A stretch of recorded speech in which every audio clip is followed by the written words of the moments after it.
ખાલી છાપામાં બેસણાની જાહેરાતો કરતા સ્લિમિંગ સેન્ટરની જાહેરાતો વધારે છે. 2 દિવસમાં 2 કિલો વજન ઘટાડો, તમારી કમરને કરીના કરતા પાતળી બનાવી દો. હું પાતળી બનાવે અને આ બધું વાંચી વાંચીને મારી બૈરીને સુરાતન ચડ્યું છે સાહેબ. હેલ્થ કોન્શિયસ બની ગઈ છે સુશીલા. એટલી હેલ્થ કોન્શિયસ કે મને ક્યાંક અનકોન્શિયસ કરી નાખશે સાહેબ. એનું રૂટીન તમને જણાવ.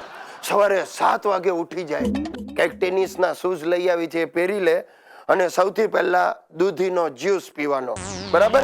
પછી આમ હાથ હવામાં ઉપર લઈ જાય, વાંકી વળે, ઘૂંટણને લગાડે, 2 વાર આવું કરે ને પછી 2 મુઠ્ઠા અખરોટ ખાઈ લે.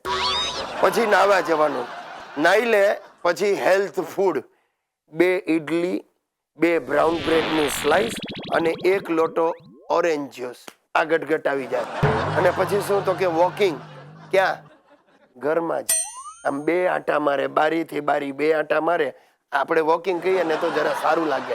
બસ આ એનો સવારનો રૂટીન. હવે આ બધું જોઈ જોઈને છે ને અમારો ઈતિયો પણ ઉશ્કેરાયો છે એની મમ્મીને જોઈને.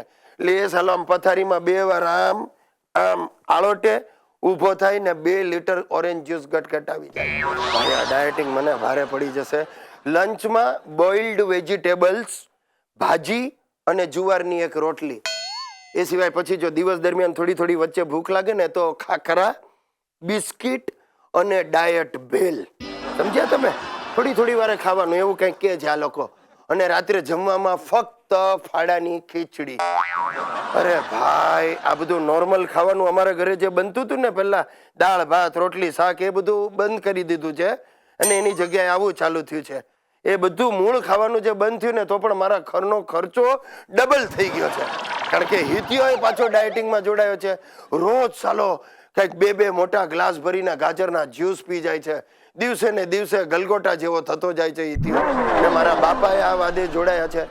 એમનું તો જે નોર્મલ ખાવાનું છે બધું જ ચાલુ છે, પણ સાથે સાથે આમ અખરોટના 2 મુઠ્ઠા મારી લે, 2 જ્યુસના ગ્લાસ ટોકી જાય, 1 દૂધનો ગ્લાસ પી જાય. ધીમે ધીમે બાપાની તબિયત એટલી સુધરી જશે ને કે થોડા વખતમાં તો અશોક વાટિકાના અંગરક્ષક જેવા લાગશે અને હું મંદિરની બહાર ઉભેલા ભિક્ષુક જેવો લાગી. સિરિયલોના ને ચેનલોના રાપડા પાટી નીકળ્યા. આ જેની પાસે સરખો નાવાનો સોપ નથી ને ઘરમાં, એ પણ મારા બેટા ડેલી સોપ બનાવવા નીકળી પડ્યા. બોલો. અરે ઓડિશનોના નામે કાંઈક ડિંડક ચાલે છે. તે મને એક દિવસ બેઠા બેઠા થયું કે આપણે નવરા બેઠા છે તો ચાલો સિરિયલ બનાવીએ. હજી તો મારા મનમાં વિચાર આવ્યો અને 4-5 ખૂમચા બ્રાન્ડ લેખકો મારા બારણે આવીને ઊભા રહી ગયા. અડધી રકાબી ચા પાઈને મને કાંઈક પોતાની વાસી સ્ટોરીઓ વેચવાની પેરવી કરવા લાગ્યા. અરે નબળા કલાકારોની તો ઘરની બહાર લાઈન લાગી ગઈ અને 2-4 મમ્મીઓ પોતાની બેબલીઓને લઈને હરક પદુડી મારા ઘરે પહોંચી ગઈ. અને બેબીઓ, કેવી બેબીઓ, બીજા દિવસથી મને 2 નંબરના SMS કરવા માંડી. 2-3 જણીઓએ તો મને ફ્લાઇંગ કિસ ઠોકી દીધી. મેં કહ્યું ભાઈ રોકાઈ જાઓ, હું બાળકોની સિરિયલ બનાવવાનો છું, એડલ્ટ્સ નહીં.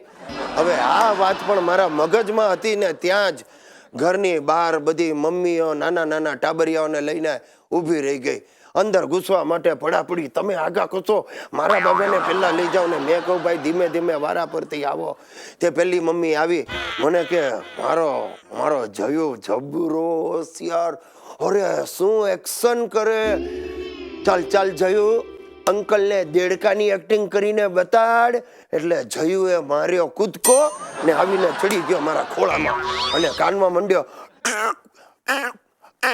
ડ્રાઉ ડ્રાઉ. મેં ઉચક્યો દેડકાને ને ફેંક્યો નીચે. મેં કહું હા હું દેડકાની એક્ટિંગ કરે. એટલામાં બીજી મમ્મી ધક્કો મારીને આગળ આવી. મને કે આને રહેવા દો, આ મારો પરિયો જુઓ તમે શું શાહરૂખના ડાયલોગ બોલે, શું ડાયલોગ. ચાલ પરિયા શરૂ કર પરિયા. એટલે પરિયા ઊભો રહ્યો. મને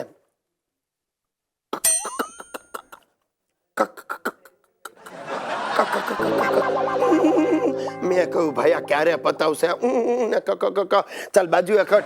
એટલામાં શ્વેતાની મમ્મી આવીને મને કે શ્વેતા જેવી ટેલેન્ટ બીજી કોઈ છોકરીમાં તમને જોવા નહીં મળે. બીડી જલાઈ લઈને જે ડાન્સ કરે છે અને સાલી ટેણકી શ્વેતાએ માચીસની કાંડી સળગાવી ને મારી સામે ધરી. મેં કહું આને આઘી લઈ જાય અહીંયાથી.